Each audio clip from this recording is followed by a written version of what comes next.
कसं आहे, कुठलेही उद्योग हे काही एका दिवसात हलवले जाऊ शकत नाही. ते उद्योग हलवले गेले पाहिजेत या संदर्भात बऱ्याच वर्षापासून चर्चा चाललेली आहे. उद्धव ठाकरेंनी त्याकरता काही केलेलं नाही. मला त्यांनी केलेला एक निर्णय फाईलवरचा दाखवा, एक की त्यांनी फाईल मूव्ह केली आहे असा एक निर्णय दाखवा, काही केलेलं नाही. पण मला असं वाटतं की या घटनेचं गांभीर्य लक्षात घेतलं पाहिजे आणि या सगळ्या उद्योगांना अल्टरनेट जागा दिली पाहिजे. त्याकरता निश्चितपणे सरकार पुढाकार घेईल. पुणे में जो एक्सीडेंट हुआ था उसके बाद से महाविकास आघाड़ी का आंदोलन हो रहा है, क्या कहेंगे?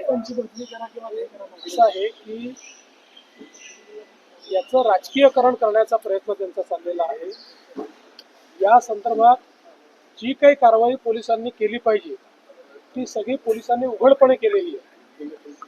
आणि एवढंच नाही तर ज्युव्हेनाईल जस्टिस बोर्डने जो चुकीचा निर्णय दिला होता त्याच्या विरोधात वरच्या कोर्टात जाऊन पुन्हा ज्युव्हेनाईल जस्टिस बोर्डाकडे ती केस रिमांड करून घेऊन तो निर्णय देखील बदललेला आहे.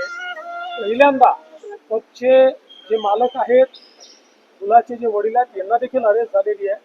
त्यामुळे अतिशय कडक कारवाई या ठिकाणी झालेली आहे. पण प्रत्येक गोष्टीचं राजकीयकरण करणं असा हा जो उद्योग चाललेला आहे हा काही योग्य नाही आहे. भाऊ धनगेकरांनी तुम्हाला पत्र लिहिलं मी बघितलं पुण्याच्या संदर्भात. मनाचे श्लोक आणि ह्या सगळं असल्या फालतू गोष्टींना मी उत्तर देत नाही. आणि मला असं वाटतं की हल्लीच्या काळात त्यांना उद्योग उरलेले नाहीत. त्याच्यामुळे वाटेल तसे आरोप करायचे, काहीतरी बोलायचं चाललेलं आहे.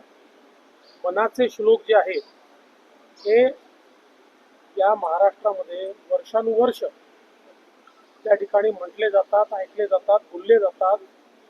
त्यामुळे आता ते अभ्यासक्रमात आहेत की नाही हे मला माहिती नाही, ते तपासलेलं नाही. पण एक गोष्ट निश्चितपणे सांगतो, विनाकारण संभ्रम तयार करायचा हा जो प्रयत्न आहे हा चुकीचा आहे.